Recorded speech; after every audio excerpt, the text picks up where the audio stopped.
Sleepy classes के सारे subject. मुझे पता चला था कि sleepy classes sleepy classes sleepy classes sleepy classes sleepy classes sleepy classes sleepy classes sleepy classes sleepy classes मेरा स्लीपी के साथ इंटरेक्शन हुआ। Sleepy classes sleepy classes I completely relied on your channel. Sleepy की videos भी देखी है। Sleepy classes sleepy classes is one of those मतलब institution जहाँ पे सभी टीचर अच्छे हैं।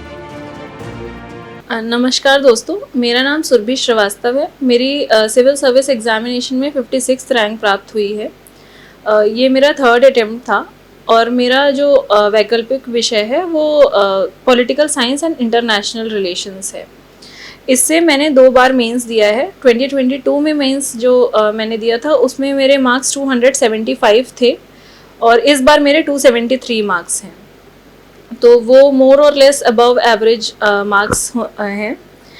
तो मेरा जो बेसिक मतलब कोर प्रिपरेशन रही है वो शुभ्रा मैम की क्लासेस, मैंने ऑनलाइन क्लासेस उनकी जो टैबलेट कोर्स चलता है वो लिया था अपने फर्स्ट अटेम्प्ट के पहले, और वो मैंने कंप्लीट उनका हो गया था उस समय पे। बट उस टाइम पे मेरा प्रीलिम्स नहीं क्लियर हुआ था, तो जो टाइम उसके बाद मिला था मुझे, तो उसमें मैंने प्रीवियस ईयर क्वेश्चंस जो हैं पॉलिटिकल साइंस के उस पर काफ़ी फोकस किया था। तो अराउंड मतलब 5 से 6 महीने एक्स्ट्रा जो मिल गया था प्रीलिम्स नहीं क्वालिफाई होने की वजह से, तो मैंने प्रीवियस ईयर क्वेश्चन के स्पेसिफिकली जो स्टैटिक पोर्शन है, फॉर एग्जांपल पेपर 1 का पार्ट ए और पेपर 2 का पार्ट ए, तो उसमें काफ़ी स्टैटिक पोर्शन है, उसको मैंने मॉडल आंसर्स जो है उसके खुद से बनाए थे पढ़ के, मतलब जो भी हमारे कोर नोट्स हैं उसको पढ़ के, और उसी पे ही मैंने एडिशन जो है नेक्स्ट अपने सेकंड और थर्ड अटेम्प्ट के दौरान एडिशन किया था मैंने, वैल्यू एडिशन उसमें।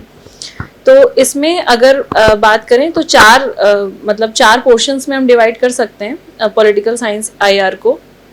तो पहला पार्ट 1A जो है उसमें लार्जली फिलोसोफर्स वाला पार्ट होता है, and apart from that political theory के काफ़ी portion, for example justice, equality और ये सारे मतलब पोर्शंस होते हैं। तो इसके लिए मैम के notes I think more than enough हैं। इसी में ही आपको जो है कंसिस्टेंटली उसको रिवीजन करना है, और क्वेश्चंस भी आप देखेंगे तो कहीं ना कहीं जो है वो रिपीटेशन होता है क्वेश्चंस का, तो इसके लिए अगेन आप मॉडल आंसर्स बना सकते हैं, और इसमें भी आप कोशिश कर सकते हैं अपने own notes, short notes type की। इसके लिए आप यूज़ कर सकते हैं उत्कर्ष द्विवेदी सर का ब्लॉग है, तो उसमें उन्होंने अपनी स्ट्रैटेजी बहुत ज़्यादा डिटेल तरीके से दे रखी है, तो उसी को ही मैंने मतलब अपना एक जो है शुभ्रा मैम के नोट्स के अलावा उसको मैंने अपना बेस मटेरियल बना रखा था। तो उन्होंने सर ने बाइफर्केशन में मतलब बिल्कुल ऑर्गेनाइज तरीके से अपने नोट्स दे रखे हैं हर पेपर के, तो उसको मैंने मैम के नोट्स के साथ कॉम्प्लीमेंट किया था और उसी से ही मैंने अपने सेल्फ नोट्स बना लिए थे। तो ये पेपर 1 पार्ट ए और पेपर 1 पार्ट बी में भी मोर और लेस मैंने सिमिलर स्ट्रैटेजी ही अपनाई है। उसमें इंडियन पॉलिटिकल सिस्टम के अराउंड है वो सेकंड जो पोर्शन है पेपर 1 पार्ट बी का। तो इसमें भी आप प्रीवियस ईयर क्वेश्चंस देख सकते हैं। अपार्ट फ्रॉम दिस इसमें मैंने एक एक्स्ट्रा चीज़ ये करी थी, क्योंकि इसमें थोड़ा सा डायनेमिक पोर्शन ज़्यादा रहता है, तो दोनों बार मतलब जब मैंने मेंस लिखा है तो मैंने शुभ्रा मैम की जो टेस्ट सीरीज़ होती है वो भी अवेल करी थी। तो टेस्ट सीरीज़ में आप मैम मतलब जो मॉडल आंसर्स देती हैं, काफ़ी सारे क्वेश्चंस और मॉडल आंसर्स देती हैं और डिस्कस भी करती हैं आंसर्स को, तो उन्हीं मॉडल आंसर से मैंने वैल्यू एडिशन किया था। जो मैंने नोट्स बनाए थे अपने, शुभ्रा मैम के नोट्स और उत्कर्ष सर के नोट्स को देख के मैंने अपने नोट्स बनाए थे, तो उसी में वैल्यू एडिशन मैंने लास्ट में करा था। और सेम स्ट्रैटेजी जो है मैंने पार्ट 2A जो कि हमारा इंटरनेशनल सिनेरियो कंपैरेटिव पॉलिटिक्स और इंटरनेशनल थियरीज जो हैं उसके बारे में है, उसमें भी अराउंड यही सिमिलर स्ट्रैटेजी रही है मेरी कि मैम के नोट्स एंड उत्कर्ष सर के नोट्स जो हैं उसको मैंने देखा, वैल्यू एडिशन जो है मैम की टेस्ट सीरीज़ के जो मॉडल आंसर्स हैं उससे करा था, एंड अपार्ट फ्रॉम दिस जो प्रीवियस ईयर क्वेश्चंस हैं। और सबसे जो डायनेमिक पोर्शन पार्ट 2B का जो डायनेमिक पोर्शन है, तो इसमें आप देखेंगे अलग अलग देशों के साथ जो है इंडिया के रिलेशन किस तरीके से हैं, तो उसके अराउंड पेपर के क्वेश्चंस आते हैं। तो इसमें मैंने जो मतलब हम न्यूज़पेपर में देखते हैं, न्यूज़पेपर में जो भी चल रहा होता है और जो टेस्ट सीरीज़ में क्वेश्चंस आते हैं मैम के, तो वो काफ़ी कुछ एड्रेस कर देते हैं।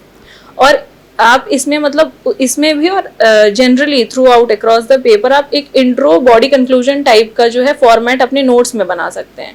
फॉर एग्जाम्पल अगर इंडिया यूएसए के साथ रिलेशन पे कोई क्वेश्चन आया है तो आपको इंट्रो सेट होना चाहिए, प्रोवाइडेड मतलब उसका डायरेक्शन सेम हो। अब कुछ अलग अलग डायरेक्शंस में क्वेश्चंस पूछ सकते हैं, तो आप इंडिया यूएस रिलेशन में एक सिमिलर टाइप का इंट्रोडक्शन जो है वो बार बार यूज कर सकते हैं उसके क्वेश्चन में।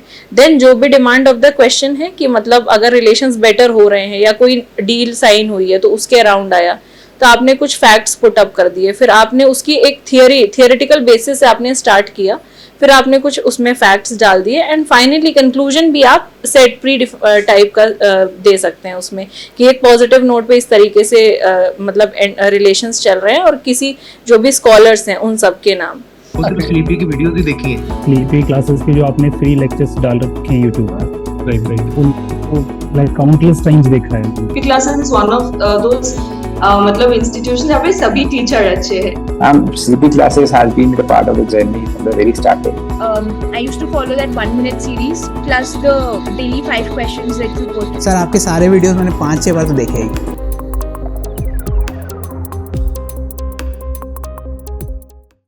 अब इसमें एक क्वेश्चन ये आता है कि हमें स्कॉलर्स कितने यूज करने चाहिए, या स्कॉलर्स मतलब कभी कभी नहीं भी याद आते हैं तो उसमें क्या करना चाहिए। तो स्कॉलर्स या फिलोसोफर्स जो हैं मतलब डिपेंडिंग ऑन कौन सा पेपर की बात कर रहे हैं, तो आप कोशिश करिए मतलब जितने 2 या 3 philosophers I think more than enough हैं। अगर कभी कभी किसी क्वेश्चन में कोई फिलोसोफर या मतलब कोई जो है स्कॉलर नहीं याद आ रहा है तो भी कोई मतलब उसमें परेशानी की बात नहीं है, आपको demand of the question address होना चाहिए। अब अगर मतलब कोई मान लीजिए थियरी है, आपको उसका स्कॉलर नहीं याद आ रहा है तो वो जरूरी मतलब वो आंसर गलत नहीं हो गया, आपने थियरी तो उसमें डाली ही है, उसके साथ आपने एग्जाम्पल से उसको क्लब कर दिया है, तो आपका आंसर तो एक मतलब बेटर फॉर्मेट में आ ही गया है। तो इस तरीके से मतलब आप अप्रोच कर सकते हैं। अल्टीमेटली मतलब इसमें जो मुझे बहुत इंपॉर्टेंट चीज़ लगती है PYQ प्रीवियस ईयर क्वेश्चन ज़्यादा से ज़्यादा कोशिश करिए। जब एक लेवल ऑफ प्रिपरेशन आपकी हो जाएगी और ये प्रीलिम्स के बाद जनरली आप कर सकते हैं कि सिमिलर टाइप के जो क्वेश्चंस हैं पेपर हर पेपर में, तो उसको एक साथ क्लब कर लीजिए, आपको दिख जाएगा पैटर्न टाइप की दिख जाएगा कि सिमिलर टाइप के क्वेश्चंस ही पूछे जा रहे हैं बार बार, तो उसका मॉडल आंसर आप इंट्रो बॉडी कंक्लूजन में बना लीजिए। तो पेपर देते समय आपको बहुत आसानी होगी, आपको क्लिक करेगा कि मुझे इसी फॉर्मेट में अपना आंसर देना है, और वो मतलब आपका टाइम कंजम्पशन कम होगा, आपका पेपर कंप्लीट हो जाएगा और मार्क्स में मतलब आपके एक अच्छा स्कोर रह सकता है। तो PSIR में मेरी मोर और लेस यही स्ट्रैटेजी रही है। बाकी आप चाहें तो वैल्यू एडिशन जो है वो कुछ और, जैसे फॉर एग्जांपल ओनली IAS की बुकलेट आती है तो उससे आप देख सकते हैं कुछ पोर्शंस में। फॉर एग्जांपल जो आपका डायनेमिक पोर्शन है तो उसमें कुछ कुछ स्कॉलर्स को या उनकी कुछ थियरीज को ऐड कर सकते हैं, बट अपना कोर मतलब जो है वो थियोरेटिकल पोर्शन जो है स्ट्रॉन्ग रखेंगे तो उसको हर जगह आप यूज़ कर सकते हैं। डायनेमिक पोर्शन में भी यूज़ कर सकते हैं, जो है मतलब A सेक्शंस वाला उसमें तो आप यूज़ कर ही सकते हैं। सो ये मेरी जनरल एक स्ट्रैटेजी रही है पॉलिटिकल साइंस को लेके। Thank you so much.